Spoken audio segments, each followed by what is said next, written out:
José Carlos te va a presentar Gabriel y te damos la palabra con todo gusto. Así que Gabriel, toma el micrófono y después se lo pasas a José Carlos. Gracias, buenas noches. Pues les agradecemos que nos hayan tomado en cuenta. Y bueno, interesante escuchando todo lo que hablan en este tiempito, todo lo que expusieron. Yo creo que es una discusión muy productiva, muy nutritiva, diríamos, en el área em, de la sociedad. Y bueno, yo creo que el aporte de José Carlos pues, va a ser muy importante en este sentido. Bueno, José Carlos Sanabria, como bien lo dijo Rodolfo, es diputado al Congreso de la República por el Departamento de Guatemala. Es miembro del Bloque Semilla, pues como todos sabemos. Eh, mm,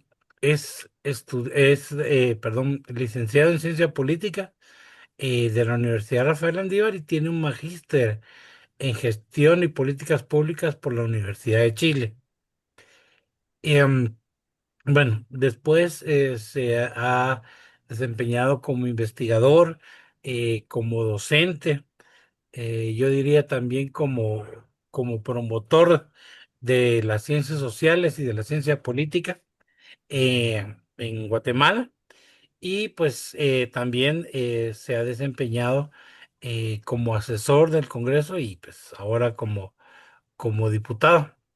Yo lo que les puedo decir es que lo conozco desde el movimiento estudiantil, como compañero, como estudiante, como docente, y les puedo decir pues que tenemos enfrente a una persona que es muy comprometida con el trabajo y muy creyente de que en Guatemala las cosas se pueden hacer diferentes y mejor y un trabajador incansable por llegar a esa Guatemala mejor. Sin más, pues yo les dejo a José Carlos y pues muchas gracias.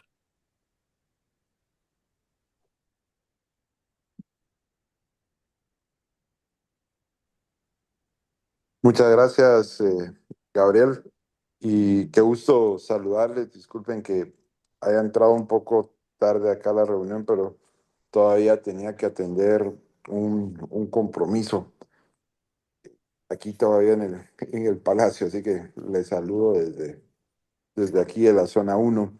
Eh, Me gustaría saber un poco antes de entrar cuál es un poco la dinámica.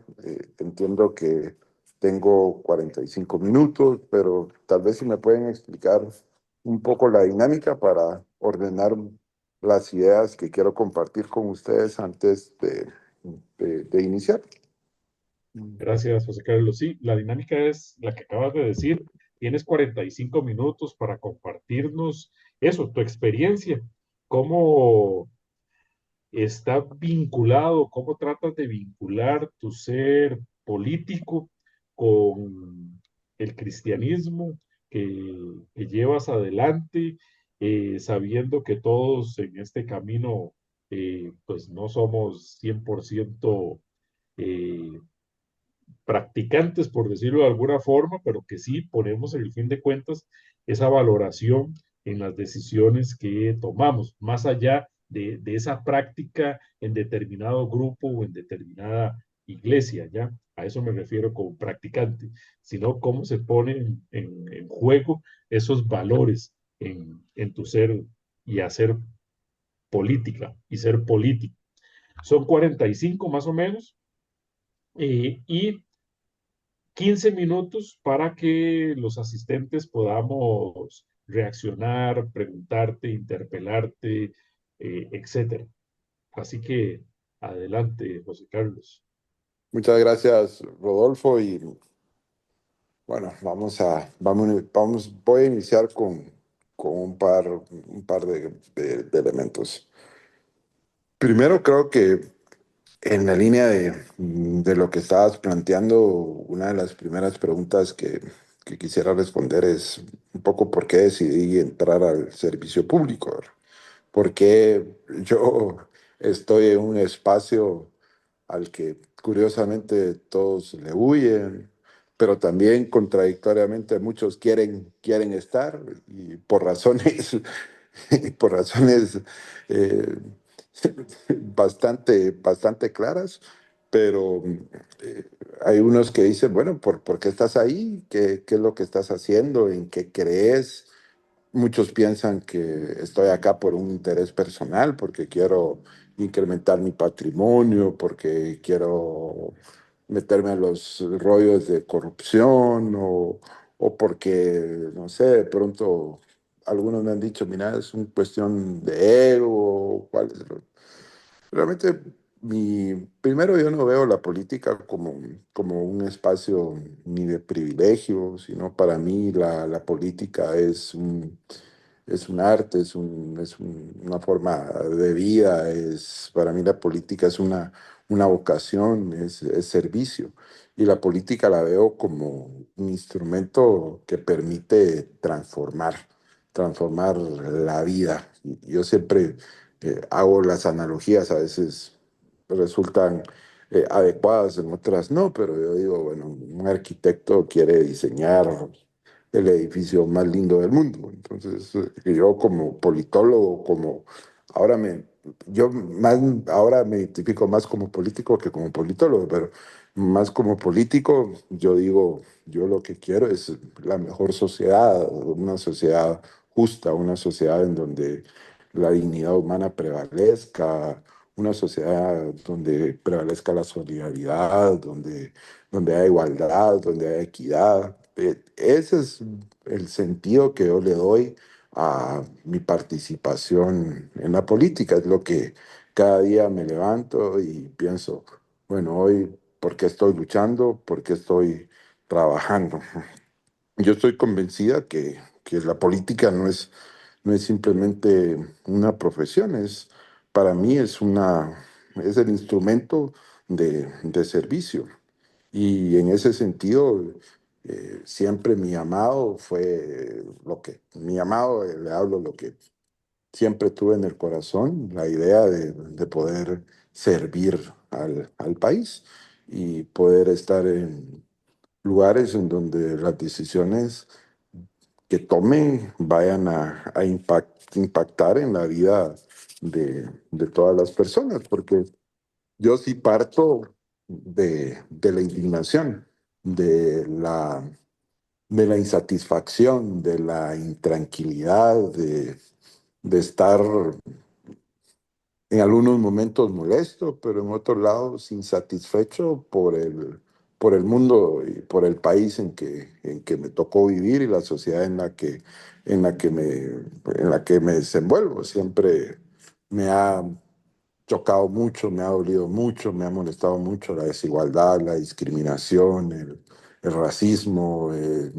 todo eso choca y pues cuando uno dice esto es normal, esto puede cambiar, esto debe cambiar, la- para mí la respuesta eh, existe o se da desde el espacio político, desde la transformación colectiva y encuentro pues valores o más que valores, busco como principios orientadores muy, muy arraigados en la dignidad humana, en en el bien común, en la justicia, en la igualdad. Y esto solo está fundamentado, al menos en mi persona, desde desde desde mi construcción profesional, académica, sino también desde mi profesión, desde mi construcción religiosa. Yo soy un católico, a veces digo medio practicante, pero bastante creyente. Es, no practico tanto, pero siempre creo, ¿verdad? Pero pero eso es lo que me motiva, ¿verdad? Es como ver esto como como un espacio de decisión. Y la dignidad humana, regresando a esto, para mí es de hacer y dar el valor que todos los seres humanos tenemos, no vernos como una estadística, no vernos simplemente como una utilidad, sino vernos como personas. Y ahí, desde la protección de los derechos humanos fundamentales. En mi caso, desde el Congreso, veo más una dimensión de legislación, de fiscalización, de cómo el Estado funciona para poder brindar estos servicios.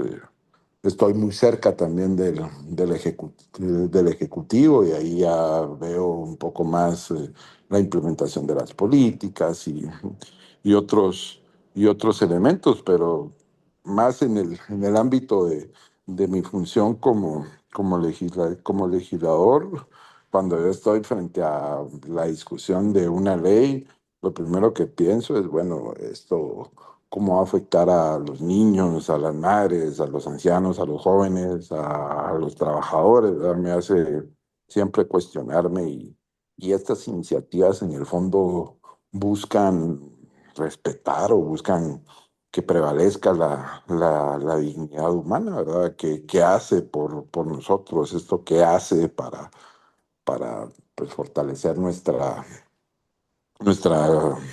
nuestra dignidad?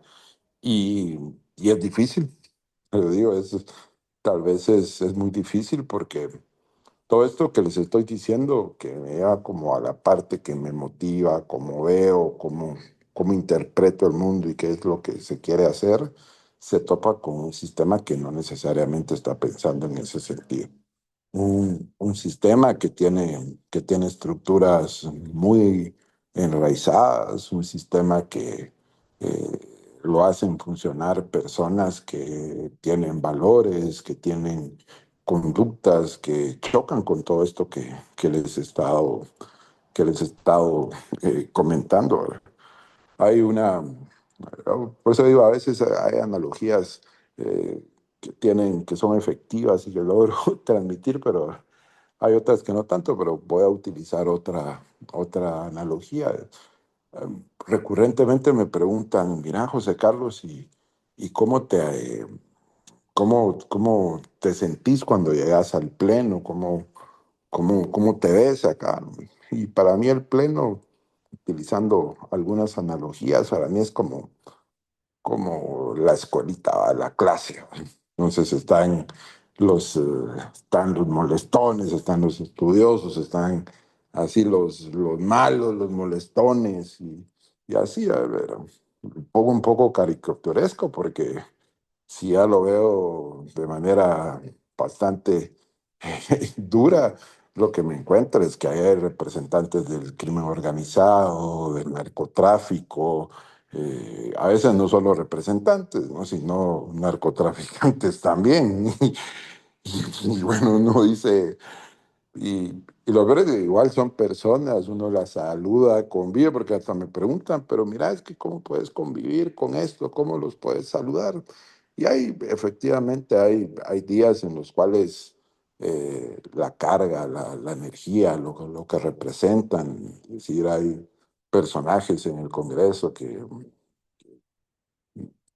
por, digamos, por respeto no solo a mí, sino respeto a las personas que confiaron en mí y en el proyecto político, simplemente yo no puedo, claro, sí, tratarlas con dignidad como personas, pero sí yo no las puedo ver de una manera, digamos, amable, ¿verdad? Porque representan corrupción, representan el sistema que se ha incrustado y sé que las decisiones que ellos han tomado y las cosas que han planificado están para saquear el Estado, para hacer lo que ya todos hemos criticado.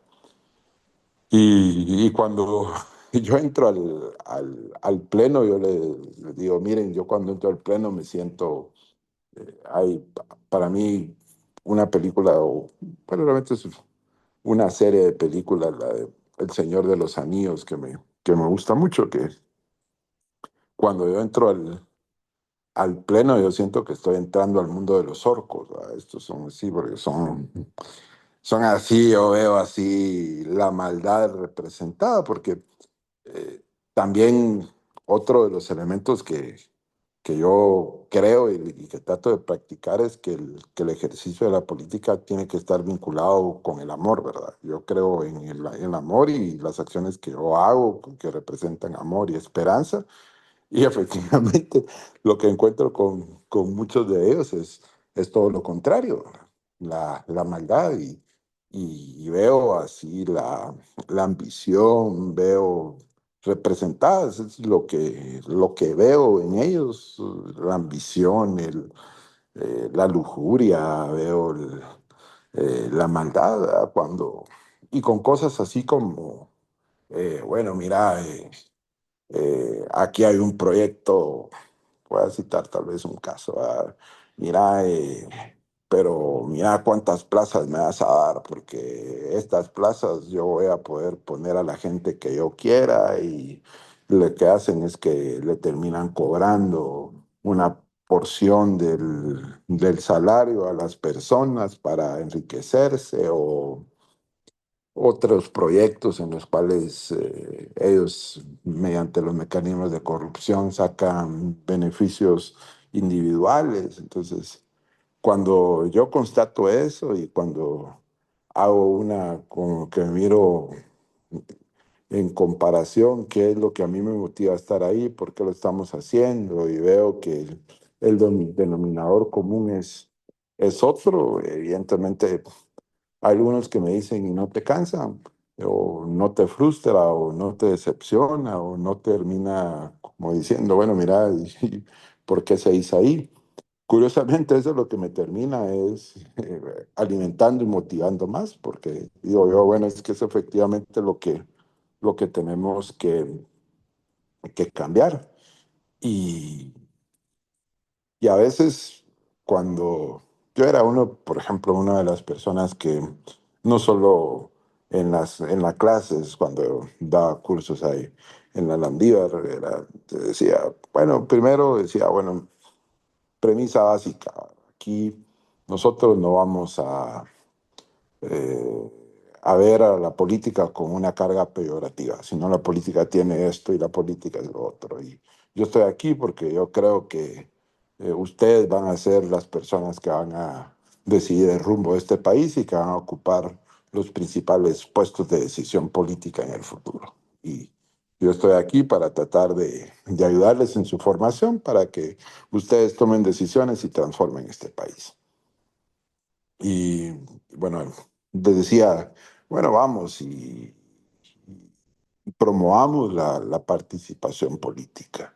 Y a veces preguntaba quién tiene papás en política, había algunos que me decían o no, porque también tenía que tener cuidado cuando hiciera comentarios y saber en dónde estaba parado y que mis comentarios no fueran a lastimar a algunas personas en la clase, pero a lo que voy es que lo que he vivido hasta el momento y lo que he podido ver simplemente me convence más que la única forma de transformar este país y de que las cosas vayan cambiando, no de la noche a la mañana, sino una perspectiva evidentemente progresiva, incremental y que nos haga ver como un proyecto de años que permita construir una sociedad diferente a la que tengamos, no pasa si no es que nos involucremos en política, que cada vez personas que tengan otros marcos, otras concepciones, otros intereses, otros objetivos, puedan participar en política. Y yo creo que este momento histórico en el país es un momento de cambio, un momento de una energía, una fuerza que viene de la indignación y el repugnio que está promoviendo cambios y cosas que eran impensables. Solo por citar un caso, en mi colegio donde yo estoy agremiado, el colegio de abogados, ustedes van a revisar las últimas 4 lecciones que se han desarrollado y son 4 elecciones en las cuales se han dado resultados impensables. Eh, y contra viento, contra marea y contra todas las limitaciones y bloqueos que el sistema ha querido imponer.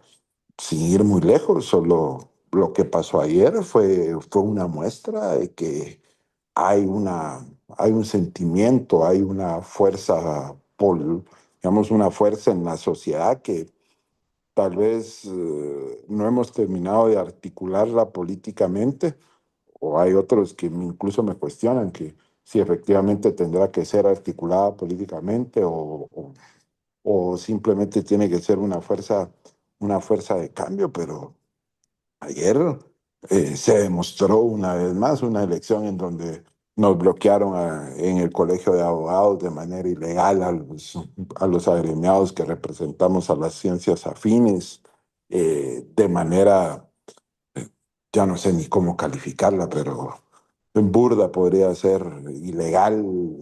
Fue el MP a básicamente unos allanamientos sin ningún sentido, a, a intimidar a los centros de votación, algo que era, no sé, solo de regímenes autoritarios y militares que trataban de reprimir y de restringir la derecho fundamental como el ejercicio del voto.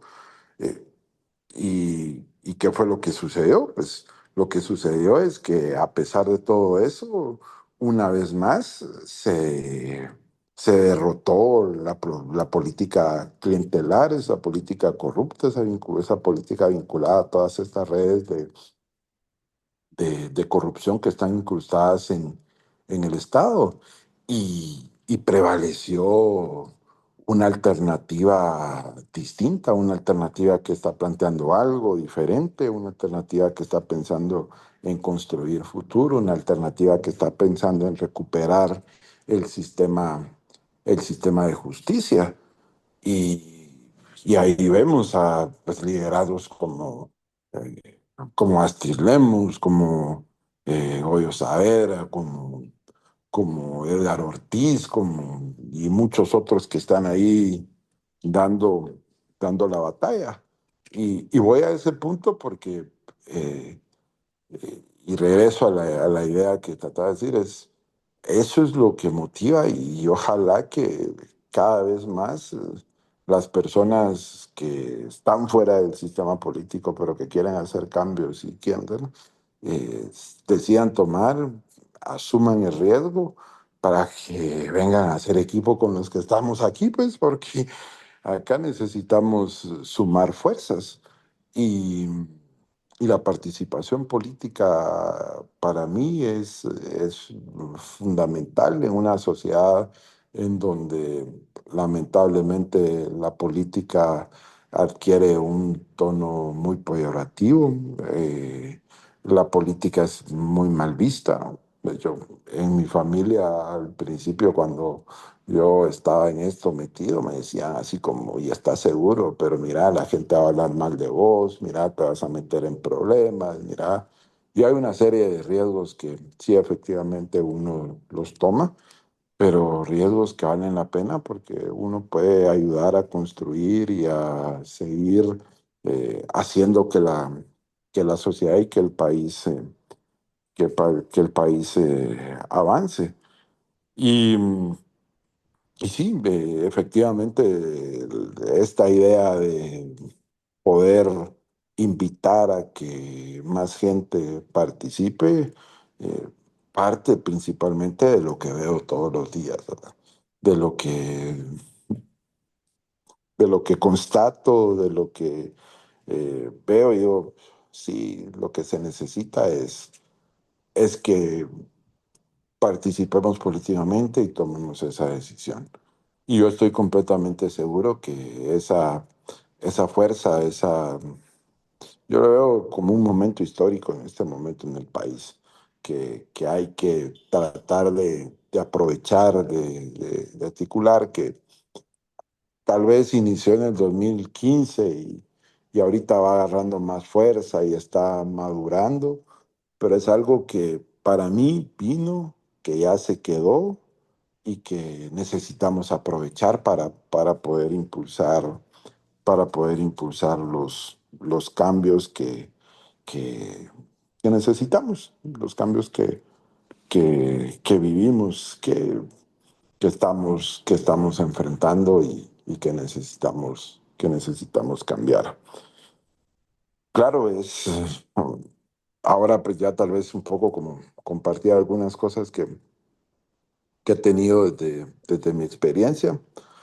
Eso es muy fácil decirlo, por supuesto, ¿no? Las personas no se terminan convenciendo así, ¿no? Ya quisiera yo que pues, los valores prevalecientes en nuestra sociedad fueran que las personas estuvieran más involucradas en lo público y dispuestas a participar en esa dinámica. Pues evidentemente esa participación me ha llevado a... Mi participación es corta, va a ser mi tercer año. Sí he estado vinculado desde el análisis político, desde la asesoría. Por ejemplo, yo fui la legislatura pasada, 4 años asesor del presidente Bernardo en el Congreso. Es decir, tampoco es que yo estuviera muy alejado de la política, estuve como más o menos 15 años trabajando en ASIES, haciendo investigaciones sobre el sistema político, sobre democracia, sobre elecciones. Entonces tenía como un vínculo más, pero... eh, y que poco a poco me fui, ahora que reviso, pues poco a poco me fui acercando hasta llegar ahora al ejercicio político como diputado. Y, y trato como a veces como de sistematizar o tratar de pensar algunas reflexiones. Y la principal como reflexión que he tenido en estos años es un poco relacionada como a las expectativas que la gente tenía de lo que nosotros podíamos hacer y de lo que efectivamente se podía hacer y cómo eso está alimentando en algunos casos o en algunos sectores pues cierta pues como decepción o desgano o, o apatía o desesperanza. Y lo que yo trato como de hacer ver es que veo siempre desde, te lo veo desde una perspectiva más de futuro. Y lo que yo pues a veces hago es poner elementos que permitan hacer reflexionar sobre, bueno, miren, eh, para mí es un cambio, pero sustancial el tener al menos a un presidente que tiene un despacho presidencial en el que se discute acciones políticas y se discute políticas públicas y se discute acciones pensando en el bien común, en contraposición a los despachos presidenciales que teníamos en los últimos gobiernos, en donde los despachos presidenciales representaban el principal centro de corrupción del país. Eh, Eso para mí en términos simbólicos y en términos representativos para el país ya significa muchísimo.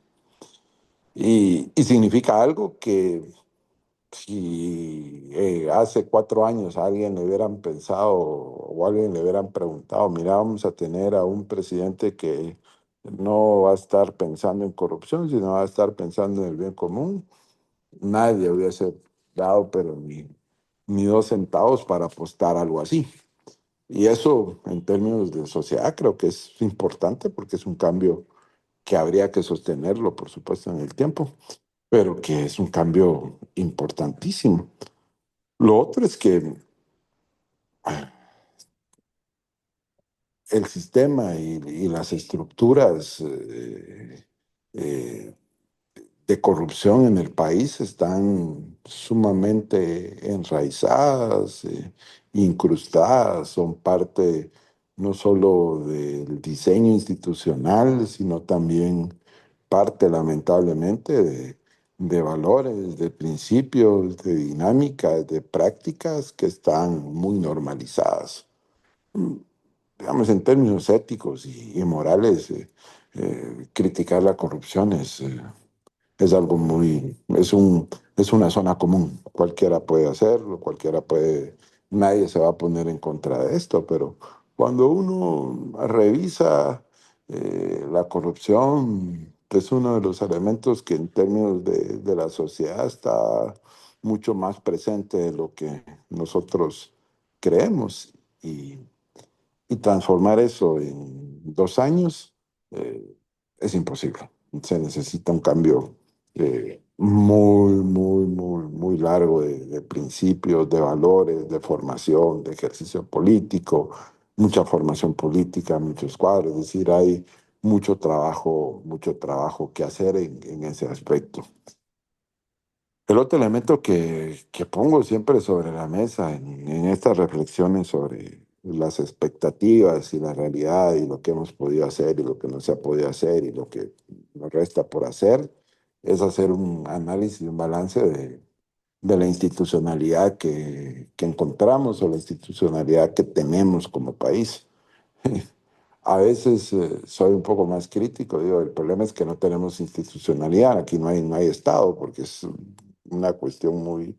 A veces me pongo menos rígido, menos drástico, digo, bueno, sí, tal vez lo que tenemos es una institucionalidad bastante frágil, una institucionalidad muy híbrida entre lo democrático o entre lo institucionalizado y no institucionalizado, eh, pero yo sí creo que como sociedad tenemos eh, una institucionalidad muy precaria para poder atender y además y no solo es precaria, sino una institucionalidad cooptada por una serie de intereses gremiales, personales, mezquinos, y que no, bajo ningún punto de vista, sus intereses están pensando en el bien común y en la dignidad humana, para ninguna.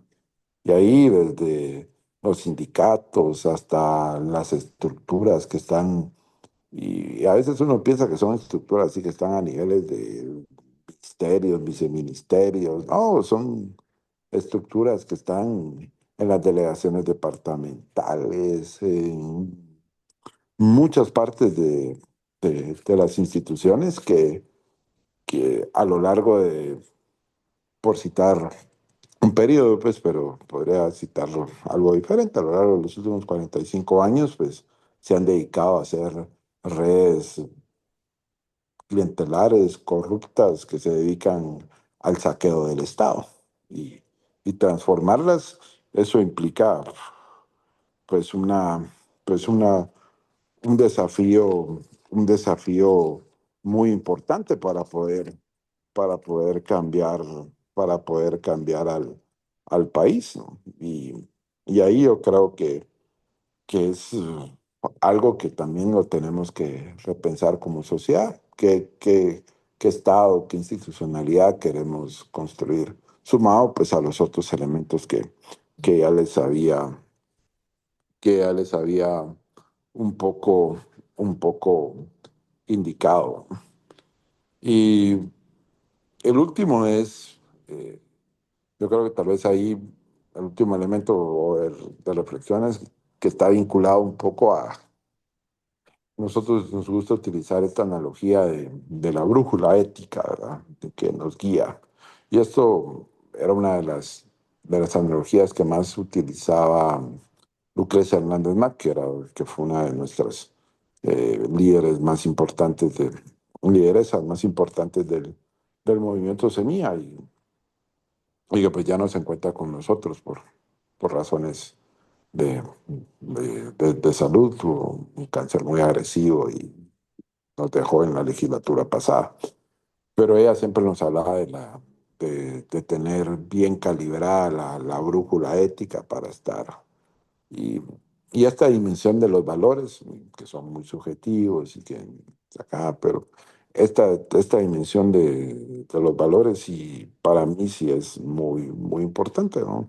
No solo como político, como cristiano, como miembro de un proyecto eh, que piensa en lo colectivo y no solamente en lo individual. Eh, pero que está vinculado principalmente con los valores éticos, morales, en los cuales pues nos, nosotros como individuos y personas nos movemos. Y ahí el reto es muchísimo mayor. Y ahí sí creo que sí tenemos mucho, mucho, mucho, mucho que trabajar, y porque el ambiente es un ambiente en donde las tentaciones son muy grandes, es un ambiente en donde estas prácticas están muy normalizadas y legitimadas. Y ese es el principal problema, que están muy legitimadas. Entonces ya la gente las hace porque es normal, porque no lo merecemos o porque así son, ¿no? Yo recuerdo eh, una conversación que tuve con un diputado alrededor de este tipo de cosas, y él me decía, mira, lo que pasa que ese dinero que te viene hay que aprovecharlo porque son bendiciones de Dios, porque Dios nos puso acá, Él nos tiene tomando las decisiones, y este tipo de cosas son bendiciones que tenés que tomar. Para mí fue no sé, algo sumamente choqueante, ¿verdad? Porque para mí hablar de Dios, hablar de la práctica, hablar del amor, es algo completamente distinto. Pues no estoy pensando en un Dios que está repartiendo el dinero de corrupción, ¿verdad? Estoy pensando en un Dios completamente diferente. Pero eh, es una interpretación completamente desdibujada, y ahí tal vez me pongo la camiseta, ojalá que no me vaya a meter en líos con lo que voy a decir, pero me pongo la camiseta más como de católico, porque este tipo de personas se identifican muchas veces con ser miembros de iglesias protestantes, muchos se identifican con una ideología de derecha. Entonces también hay que revisar un poco qué hacemos o cómo utilizamos o cómo instrumentalizan, porque puede ser que esto sea, cómo instrumentalizan al final la religión para justificar las cosas que están haciendo y que no están haciendo. Y y para mí fue así como, y mira, porque esa frase que condensaba mucho, son bendiciones de Dios, y Dios te puso aquí y vos lo tenés que aprovechar y recibir con mucha, pues, con tranquilidad, porque no hay problema, es un dinero bendito. Eso nos pone. Pues creo que esas son como desde la experiencia algunas cosas que recurrentemente reflexiono alrededor de eso.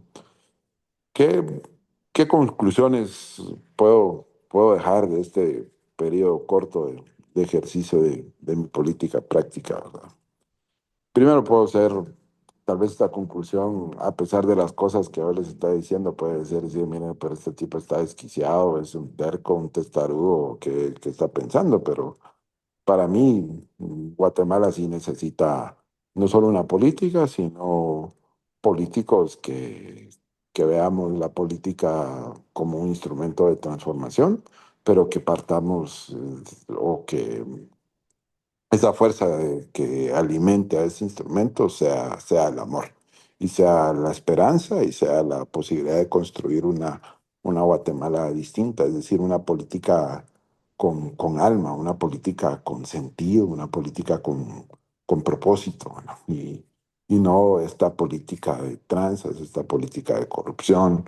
Y se los pongo así porque ahorita, en estos meses, está la discusión de cómo se van a definir las candidaturas, van a empezar los partidos a buscar personas para que sean candidatos y esto. Y lo primero que nos vamos a encontrar es que, y a mí me lo han dicho, ¿verdad? Mira, José Carlos, ustedes que no tienen partido, porque en este momento nosotros no tenemos partido, no tenemos una plataforma política en la cual vamos a buscar la reelección, lo que vamos a buscar la reelección. Pero me dicen, no te preocupes, mira aquí en el partido hay, si querés la primera casilla, 5 millones de quetzales, o si querés la segunda casilla, 2 millones de quetzales, ¿no? Entonces yo al final digo, yo, bueno, ahora entiendo pues cómo es que ven y cómo es que funciona esto. Y no es que los justifique, pero se entiende perfectamente porque esto lo ven como un mecanismo pues, de inversión. Yo invertí 2 millones de quetzales y pues tengo que llegar a ver y recuperar mi inversión y sacarle ganancia, ¿no? Efectivamente, necesitamos pues construir y recuperar la institucionalidad del Estado, y esto no solo se hace con leyes, sino se hace pues con procesos que permitan institucionalizar y recuperar las instituciones. Necesitamos construir Estado y construir instituciones. Lo otro es, yo sí creo que necesitamos pues recuperar muchos principios, muchos valores, y ahí pues desde los cristianos o el socialcristianismo, ¿verdad? La unidad, todos los valores que permitan pues ejercer la política de una manera distinta. Y la última es, miren, en medio a veces de tanta desesperanza, de muchas dificultades, de muchos problemas, de contextos en los cuales a veces la administración pública es solo como tratar de resolver los problemas de todos los días, pero a pesar de todo ese contexto como negativo y que lo que prevalece es que este país no va a cambiar y que siempre vamos a seguir los mismos y que no nos merecemos nada distinto. Yo, por lo contrario, lo que creo es que tenemos que afincarnos muchísimo en la fe, en el amor, en la esperanza y ver esto como una responsabilidad y una oportunidad histórica que tenemos para poder construir un mundo y en este caso una Guatemala diferente, porque a veces utilizo esta frase, ¿verdad? Porque yo soy de los que cree que efectivamente no solo nos merecemos una sociedad distinta, una Guatemala diferente, sino lo más importante es que podemos construirla si efectivamente tomamos esa decisión. No solo no la merecemos, sino tenemos la capacidad y podemos construirla, una sociedad en donde prevalezca la dignidad, en donde la política, más allá de la lucha de poder, sea un instrumento de transformación, un instrumento, un espacio de servicio, y que el bien común ya deje de ser más que una teoría, pues una forma en la cual nosotros veamos que prevalezca el amor en nuestro país, y que podamos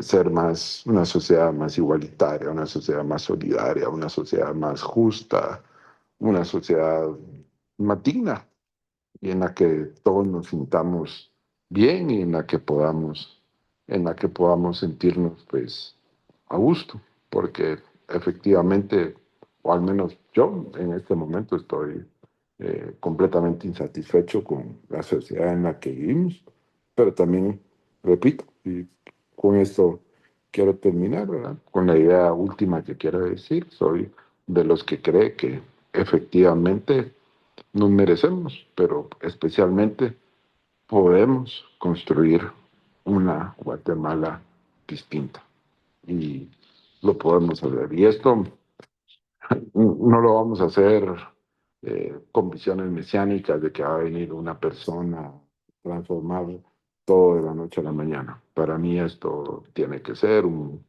proceso colectivo, un proceso eh, grupal de la sociedad que ya despertó y que en este momento histórico que tenemos, vean lo que sucedió en el 2015, vean lo que sucedió en el 2023, cómo incluso los pueblos indígenas se rompieron como un actor político distinto, lo que está pasando y lo que sucedió en el proceso electoral, que para mí va a ser algo completamente histórico, como un proyecto político venció a la política clientelar en las urnas, algo que no se pensaba, pero tenía 0,2 de probabilidades de suceder, sucedió.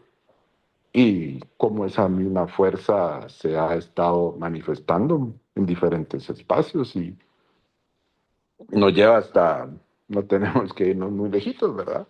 Hasta hace 24 horas cuando estábamos conociendo el resultado de la elección en el colegio de abogados, en donde una vez más la dignidad se hizo presente y se derrotó pues a las estructuras gremiales clientelares que han estado prevaleciendo y que han tenido el control del sistema de justicia, y lo que prevaleció fue un espacio de esperanza de personas que llegarán a las instituciones del sistema de justicia pues libre de todas esas ataduras y todas esas cadenas que el sistema de corrupción tiene atados a todos los actores políticos o a la mayoría de actores políticos que participan en él.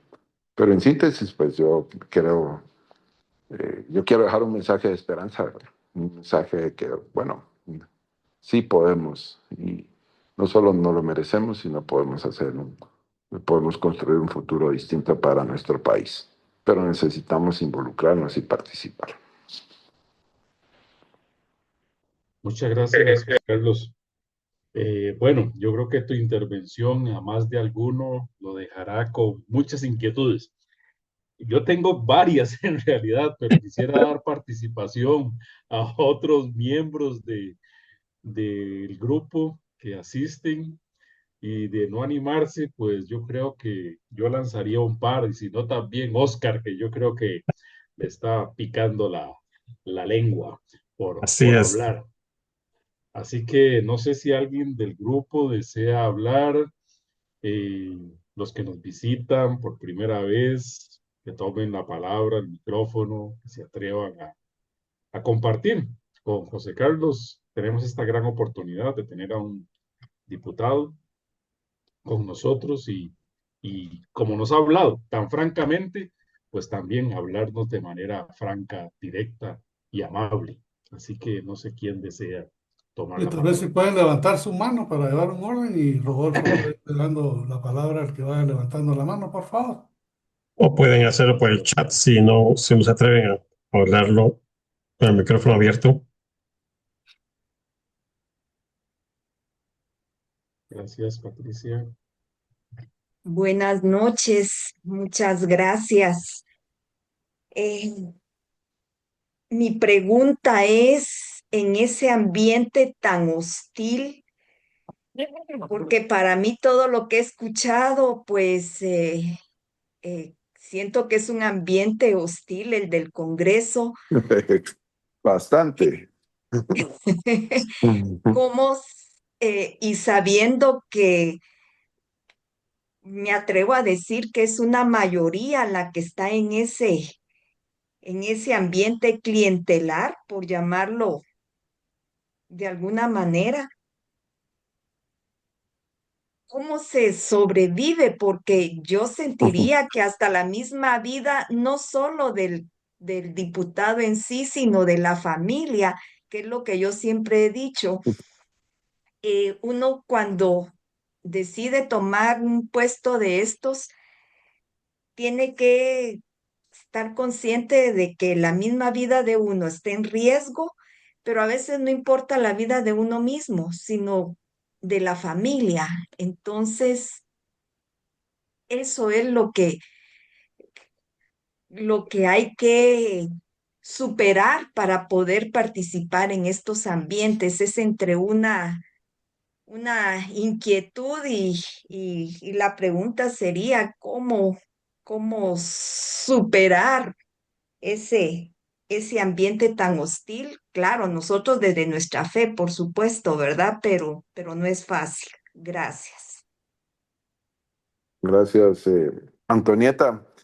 Muchas gracias por su pregunta. Sí, efectivamente, debo de reconocer que una de los pilares que me da fortaleza es la fe.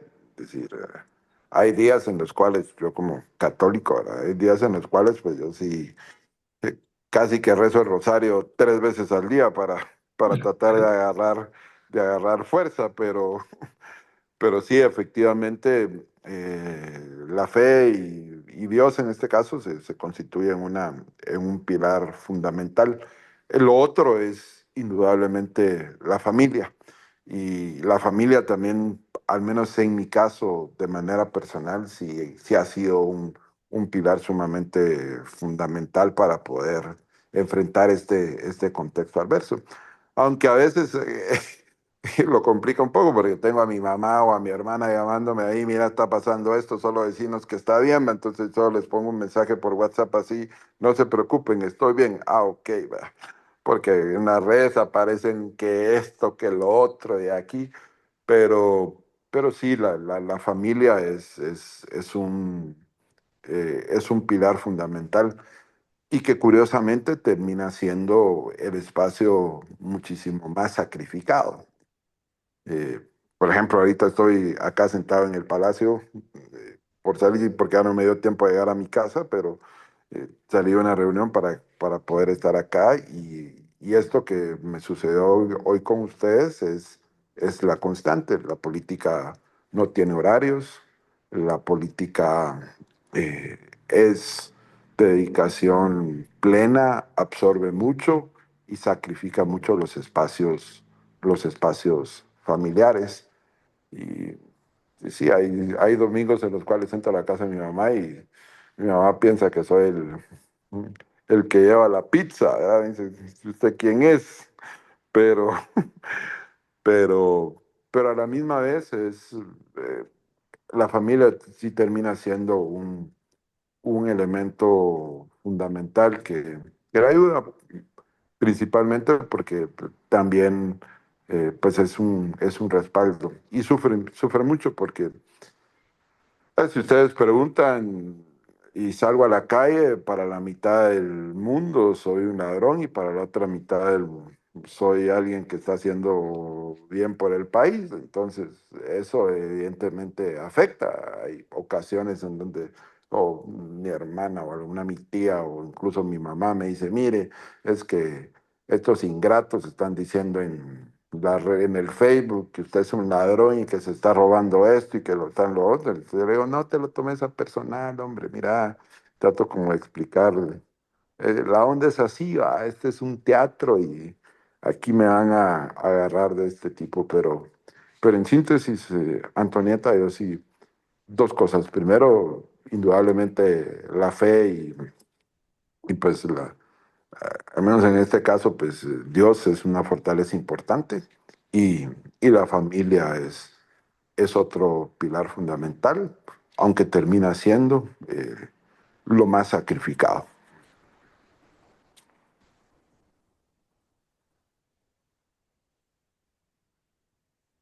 Gracias, José Carlos. ¿Alguien más? Bueno, mientras alguien se anima, José Carlos, dentro de todo lo que dijiste, son muchas las cosas que me llamaron la atención, tomé nota de ellas. Dos especialmente, ahorita. Es cierto que los cambios desde el poder, desde el Congreso, desde la legislación, se están haciendo algunos cambios y transformaciones, como lo notabas. La pregunta es, ¿esos cambios están incidiendo de manera estructural en el aparato o estado de Guatemala? Con lo que acabas de decirnos también, hay veces que uno no sabe si estamos en un estado o no estamos en un estado. A mí también me entra de vez en cuando esa reflexión y se la comparto a Gabriel. Y Gabriel y yo nos hablamos muy directo y yo muchas veces se me sale hasta el sarcasmo que lo tengo a flor de piel y no lo veo, el Estado. por un lado. Entonces, ¿cómo es esos cambios? ¿Están dando cambios estructurales? Y entonces inmediatamente viene la otra pregunta, como estaba cerrando, ¿cómo hacer para que haya entonces, si se tratan de esos cambios, una articulación para que sigan dándose, para que, como bien señalabas, sean progresivos, sean incrementales? Tengo esas dos grandes dudas para empezar, porque tengo otras muchas más. No sé si puedes. Ok, pues mira, Rolfo. Bueno, primero, creo que lo que se está haciendo y las cosas que estamos impulsando, eh, lamentablemente no tienen un efecto inmediato en este mundo de la inmediatez, a donde esperamos el WhatsApp acá, donde está la transmisión en vivo y todo eso. Eso sí nos como que nos descuadra un poco y nos hace perder puntos frente al electorado, pero sí solo hay algunos elementos.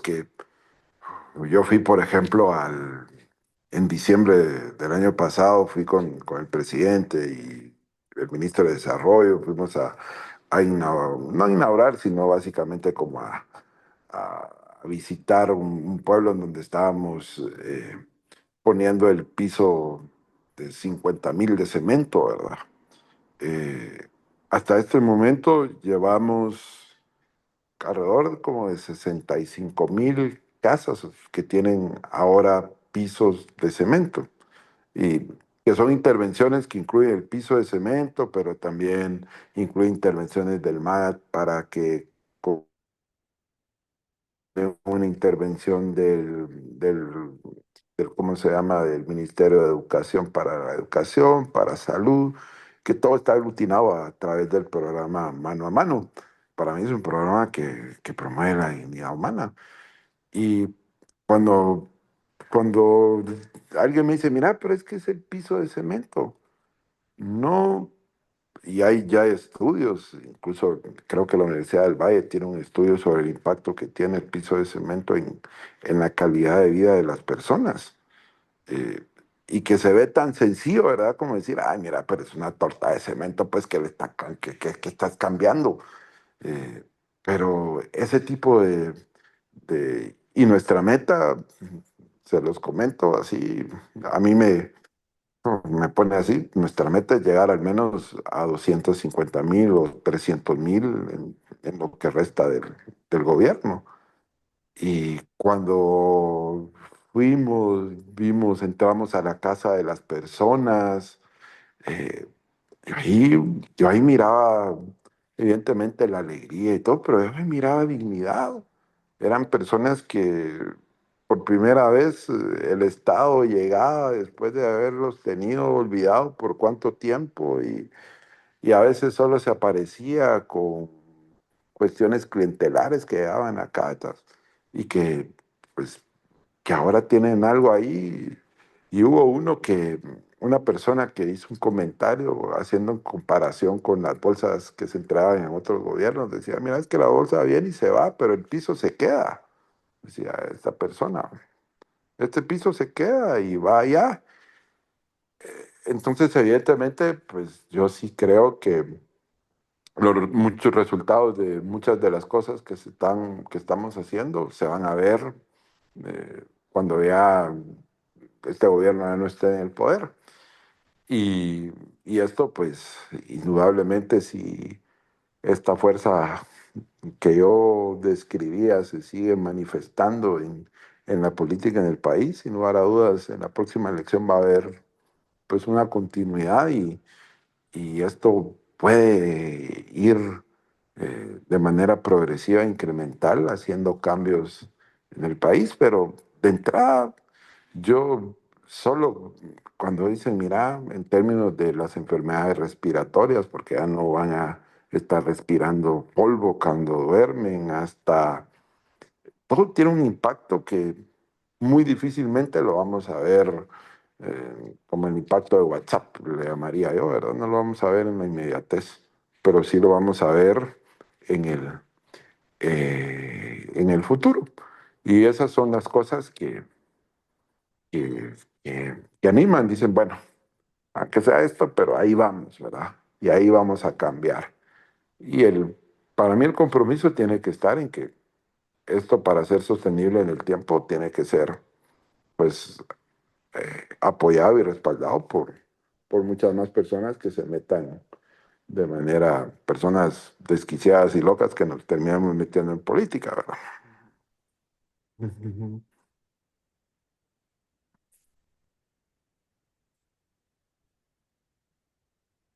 José Carlos, eh, no sé si guardaste silencio o perdimos el audio. No, sí, ahorita ya, y Ah, solo ok, para pues, y a ver si alguien más quisiera intervenir o... para cerrar. Ok, ¿alguien más desea participar? No, ya van a ser 10 minutos para, para, Para las para, 10. para las 10 y José Carlos tiene que volver con su mamá y su hermana para que no lo Sí, confundan. Ya no sé si con el de la pizza o más bien el del pan de mañana. ajá. Entonces, eso mismo. Sí. Ahí Connie levantó la mano. Sí, Connie, adelante. Sí, así muy brevemente. Y quisiera saber cómo influyó tu formación como universitario. No sé dónde estudiaste tu secundaria, pero sí dónde te graduaste de tu carrera universitaria. Cómo esa parte de reflexionar sobre los valores, sobre la espiritualidad, sobre la ética, han influido en tu labor ahora como servidor público, solamente. Gracias, Connie. Mira, yo creo que al menos tal vez como los valores más de la política, digamos, como la conciencia política, siempre la tenía desde pequeño. Por ejemplo, mi mamá me decía que yo era desde pequeñito, yo siempre estaba viendo las noticias y ya pensaba que iba a ser comunicador o periodista o algo así, ¿va? Pero yo siempre estuve, siempre estuve muy interesado en la política, siempre era el que en el colegio estaba en la junta directiva de la clase, yo siempre estaba metido en líos. O sea, para estar en política no tiene que estar metido en líos. Entonces yo era el que siempre andaba metido en líos en todos lados. Entonces, eso, digamos, eso ya venía muy firme en mí. Terminó de consolidarse en la universidad y en la Universidad Rafael Landívar. Y ahí yo creo que tuve una experiencia muy especial porque cuando yo entré a la universidad estaba pues un programa años después de la firma de la paz en donde se becaban a gente tanto del ejército como de la insurgencia, de la guerrilla. Y yo que venía, digamos, de un colegio de clase media, medio acomodado y eh, entré a la universidad y lo que me encontré fue con generales del ejército y tenía al otro lado a sindicalistas y a gente que había estado en el armado. Entonces, las clases de historia, más que leerme la lectura, lo interesante era ver la discusión que se daban entre, porque uno pasaba y al otro, y para mí fue un despertar así grandísimo. Y ya venía pues con la también hice participación política estudiantil y todo ese rollo, porque eh, andar en líos es mi, mi fascinación, pero, pero ahí yo creo que terminé de como de consolidar y de ver, y al menos yo lo puedo decir muy abiertamente, yo me siento plenamente identificado con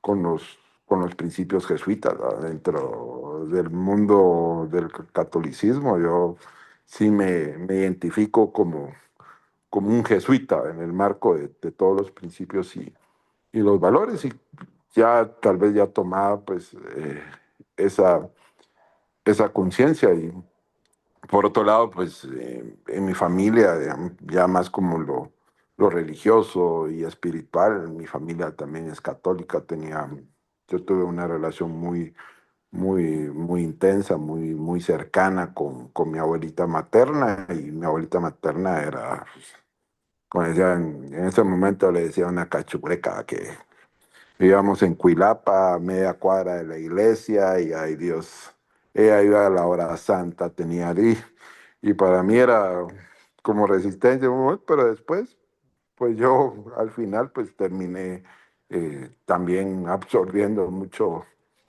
de eso, de la fe, de la práctica religiosa. Y que eso no es que a los 20 años estuviera presente, eso ya empezó a crecer, parecer un poquito después, pero, pero sí, eso yo creo, como para responder más concreta a la pregunta, creo que esos espacios contribuyeron como a mi formación política, académica, y a mi formación, digamos, de valores religiosos que orientan mi actuar, ¿verdad? Porque mi familia no, solo en antecedentes, solo dos personas habían estado involucradas en política, y de ahí el tercer bicho raro que salió fui yo. Y de ahí todos pensando en cualquier otra cosa menos en cambiar descabelladamente a un mundo que se resiste a cambiar. Muchas gracias por tu respuesta. Padre Abel, Abel, y ahora sí, eso, terminamos, Abel, breve. Gracias. enciende tu Abel, micrófono, no por tienes favor. el Estoy micrófono. abriendo el micrófono, sí. Sí, una pregunta breve, no puede estar a tiempo.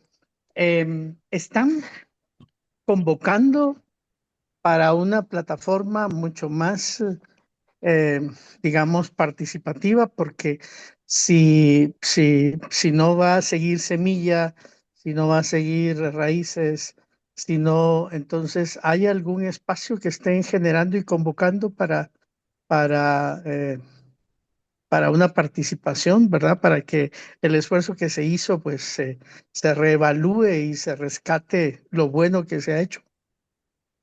Eh, sí, padre, sí, se está pensando.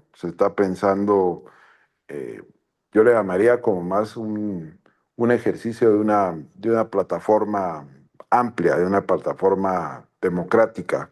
Estamos conscientes que esto que estamos viendo es más grande que nosotros, es más grande que Semilla, y es más grande que cualquier partido político que exista, porque involucra a actores que estaban ahí, tal vez un poco dormidos, pero que ya despertaron y que tienen una voz y una participación muy activa. Pueblos indígenas es uno de ellos, pero así hay muchas otras expresiones políticas y sociales que se han manifestado. Y para responder de manera concreta, sí se está pensando más en una plataforma amplia de grupos y sectores y partidos democráticos que quieran, pues, darle continuidad y rescatar la institucionalidad del país. Y ahí estamos abiertos. Aquí, y lo digo tal vez muy directamente, pues aquí no, yo no estoy aquí para asegurarme un espacio en el Congreso. Aquí yo estoy por un proyecto político, y si eventualmente mi espacio tiene que ser sacrificado por otras cosas, pues ahí está, como parte de un proyecto. Y porque esto es mucho más grande que nosotros, pero sí estamos pensando, padre, articular algo. Esto se dice fácil, ¿verdad? Pero ya en la práctica hay, yo le llamo como gérmenes dentro de nuestro sistema político que es tan difícil a veces alcanzar consensos y acuerdos, tan difícil es a veces dar no solo un paso para adelante, sino más difícil dar un paso para atrás, ¿verdad? Tener esa capacidad para decir, bueno, vas vos o voy yo, o vamos juntos. Y, y el otro germen que tenemos es que hay una fragmentación. Todos, ay Dios. Hay un amigo que dice, mira, los de izquierda somos pocos pero sectarios, dice así, porque no son, pero sí necesitamos a veces como un sentimiento más de ver un proceso. Y eso es es diálogos que hemos estado teniendo y yo esperaría que esto sí tenga sus frutos y que podamos tener una plataforma que asuma y que tenga esas características. Porque lo que ya no necesita el país es más partidos o más candidatos que piensan que mesiánicamente pueden venir a cambiar el mundo. Lo que necesita Guatemala es plataformas, necesita proyectos políticos y hay que construirlos. Por el momento no los tenemos, pero hay que construirlos y nuestra apuesta es esa. Evidentemente, ojalá que podamos rescatar el partido Semilla. Yo creo que sí se puede hacer, pero no pienso que el partido Semilla sea eso. Para mí, el partido Semilla debería de ser o raíces o lo que sea, debería de ser parte de una plataforma amplia de sectores que queramos cambiar este país. Perfecto, gracias, José Carlos. En verdad que es interesante oírte, pero hay un pensamiento, un dicho que siempre hemos dicho, que una paloma no se verá.